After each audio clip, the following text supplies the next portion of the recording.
Assalamualaikum warahmatullahi wabarakatuh. Perkenalkan, nama saya Riza Mardia. Di sini saya akan storytelling tentang Timun Emas. Dahulu kala di Jawa Tengah ada seorang janda yang sudah tua. Mbok Rondo namanya. Pekerjaan Mbok Rondo hanya mengumpulkan kayu di hutan. Sudah lama sekali Mbok Rondo ingin mempunyai anak. Tapi dia hanya seorang janda miskin. Lagi pula ia sudah tua. Mana mungkin ia bisa memiliki seorang anak. Pada suatu hari, sehabis Mbok Rondo mengumpulkan kayu, Mbok Rondo beristirahat sebentar, sambil mengeluh. Seandainya aku memiliki seorang anak, pasti bebanku akan terasa ringan, sebab pekerjaanku ada yang membantunya. Tiba-tiba, bumi terasa bergetar, seperti ada gempa bumi. Di depan Mbok Rondo muncullah seorang raksasa besar dan menyeramkan. Mbok Rondo merasa sangatlah takut. "Hei Mbok Rondo, kau ingin punya anak ya? Aku bisa mengabulkan keinginanmu itu," kata raksasa tersebut dengan suara keras. "Benarkah?" kata Mbok Rondo sambil ketakutan. "Benar, tapi ada syaratnya. Kau harus bisa memenuhi persyaratan itu. Pada saat dia sudah berusia 16 tahun, kau harus memberikannya kepadaku, karena dia akan kujadikan santapanku." Hahaha. Karena begitu inginnya Mbok Rondo memiliki seorang anak, akhirnya Mbok Rondo menyetujui apa kata raksasa tersebut. "Baiklah, aku tidak merasa keberatan." Kemudian, raksasa tersebut memberikan sebuah biji mentimun kepada Mbok Rondo. Mbok Rondo pun segera pulang dan menanamnya di halaman belakang rumah. Setiap hari Mbok Rondo menyirami biji mentimun tersebut. 2 minggu kemudian, tanaman itu sudah berbuah. Buahnya lebat sekali. Di antara sekian banyak buah, hanya ada satu buah mentimun yang tumbuh sangat besar. Jika terkena sinar matahari, buah tersebut akan berkilau seperti emas. Mbok Rondo sangat tertarik kepada buah itu, hingga akhirnya Mbok Rondo memetiknya dan membawanya pulang. Sesampai di rumahnya, Mbok Rondo akhirnya mengambil pisau dan membelah buah timun tersebut. Mbok Rondo membukanya dengan sangat perlahan sekali. Ternyata ada seorang bayi perempuan yang sangat cantik. Ternyata raksasa itu tidak berbohong, kata Mbok Rondo.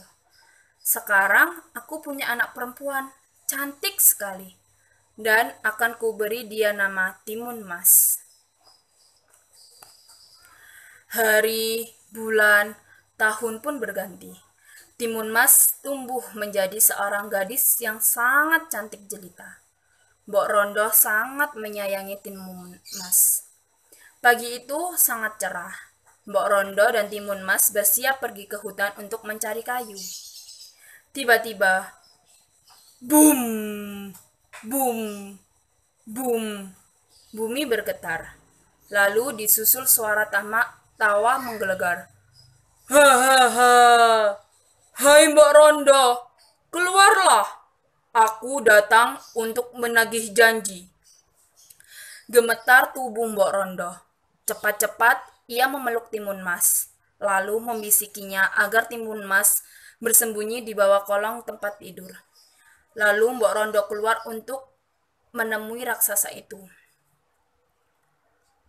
Dan Mbok Rondo berkata, "Aku tahu kedatanganmu kemari untuk mengambil Timun Mas. Berilah aku waktu 2 tahun lagi. Kalau Timun Mas aku berikan sekarang, dia tidak sedap untuk disantap, karena tubuhnya masih kecil." "Benar juga. Baiklah, 2 tahun lagi aku akan datang. Kalau kamu berbohong, akan aku telan kau mentah-mentah," ancam raksasa tersebut kepada Mbok Rondo. Sambil tertawa, raksasa itu pun pergi meninggalkan rumah Mbok Rondo. Mbok Rondo menghela nafas lega. Kemudian ia masuk ke dalam rumahnya untuk menghampiri anaknya yang masih bersembunyi di bawah kolong tempat tidur. Anakku, keluarlah, raksasa tersebut sudah pergi, kata Mbok Rondo. 2 tahun kemudian, Timun Mas sudah dewasa. Wajahnya semakin cantik, kulitnya warna kuning langsat. Tapi Mbok Rondo cemas jika teringat akan ancaman sebuah raksasa tersebut. Pada suatu malam sebelum Mbok Rondo tidur, ia mendengar suara gaib dalam mimpinya. Hai Mbok Rondo, kalau kau ingin anakmu selamat, mintalah bantuan kepada seorang pertapa yang ada di Bukit Gandul.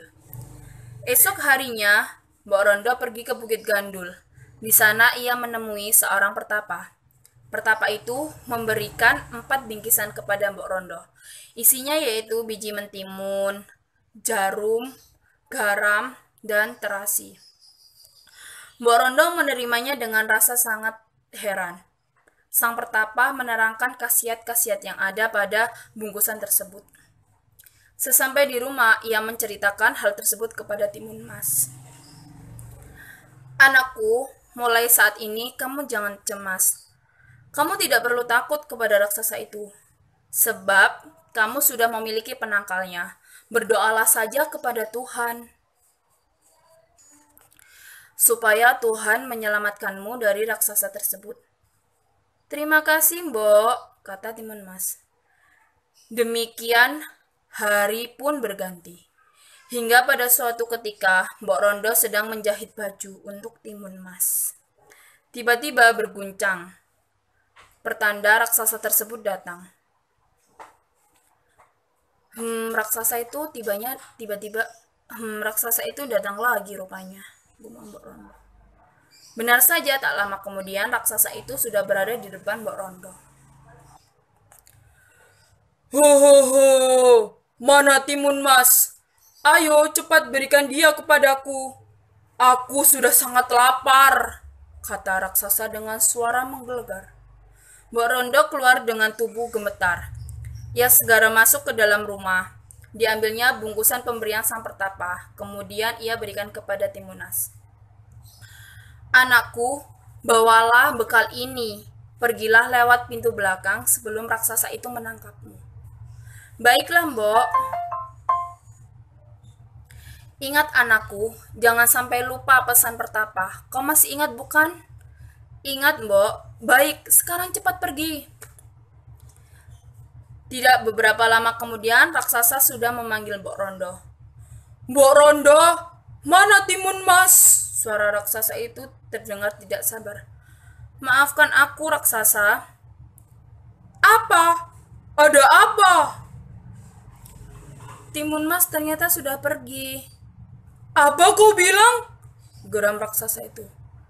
Maafkan aku. Kurang ajar. Mengapa kau tidak bilang sejak tadi?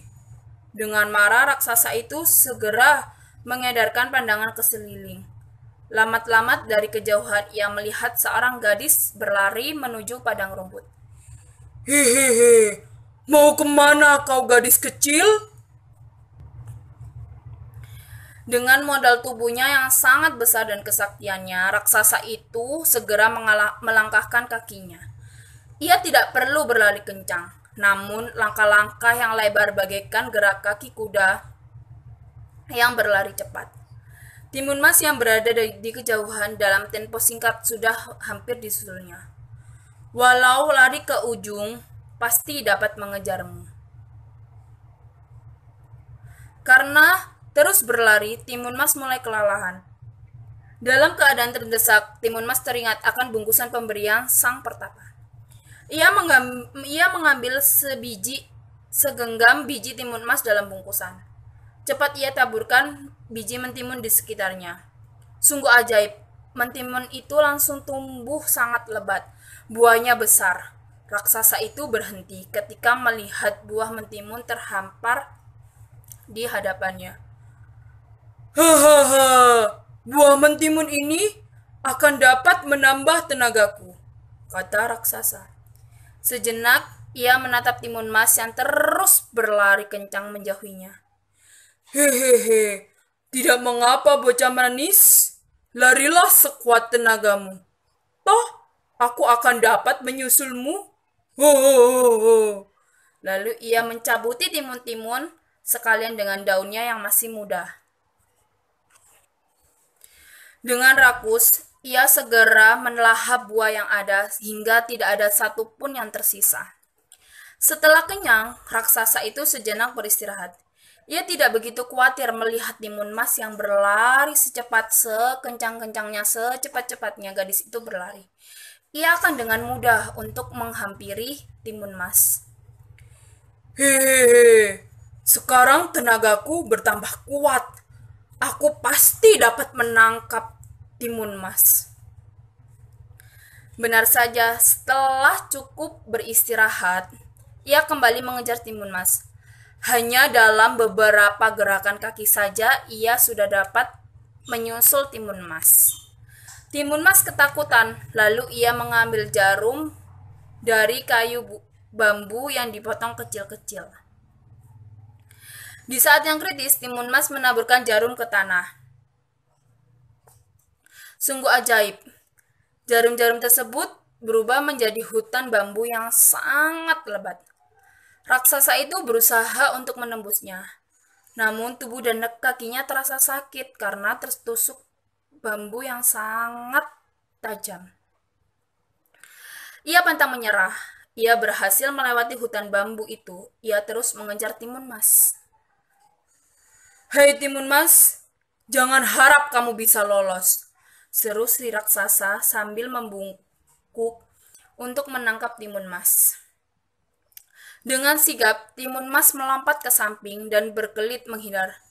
Oh, hampir aja aku tertangkap, timun mas terengah-engah. Keringat mulai membasahi tubuhnya. Ia ingat pada bungkusan pemberian pertapa yang tinggal 2 itu. Isinya garam dan terasi. Ia segera membuka tali pembungkus tersebut. Lalu, garam tersebut ia taburkan ke arah raksasa, hingga garam tersebut menjadi lautan. Raksasa itu sangat terkejut, karena tiba-tiba tubuhnya terjebur ke dalam laut.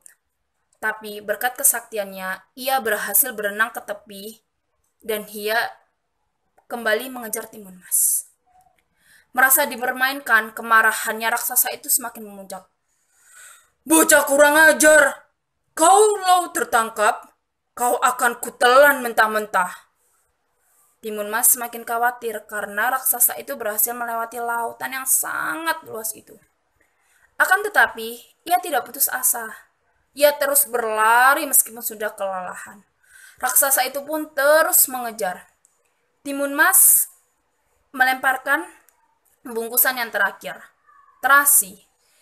Terasi itu pun langsung ia lemparkan ke raksasa. Tiba-tiba saja terbentuklah lautan lumpur yang sangat mendidih. Raksasa itu terkejut sekali. Dalam sekejap tubuhnya ditelan lautan lumpur. Dengan segala upaya, ia berusaha menyelamatkan diri. Ia meronta-ronta, tapi usahanya sia-sia. Tubuhnya pelan-pelan tenggelam ke dasar. Timun mas, tolong aku. Aku berjanji tidak akan memakanmu. Raksasa itu meminta belas kasihan kepada timun mas. Tapi lumpur panas itu menelan tubuh si raksasa. Matilah si raksasa di dasar danau. Kini timun mas bisa bernafas lega karena selamat dari bahaya maut. Ia segera berjalan menuju arah rumahnya. Dari kejauhan nampak Mbok Rondo berlari ke arah timun mas. Kiranya wanita itu mengkhawatirkan anaknya. Syukurlah anakku, ternyata Tuhan masih melindungimu, kata Mbok Rondo setelah keduanya saling mendekat. Mereka berpelukan, haru, dan bahagia menyelimutinya. Sekian cerita dari saya, kurang lebihnya saya mohon maaf. Wassalamualaikum warahmatullahi wabarakatuh. Sampai jumpa.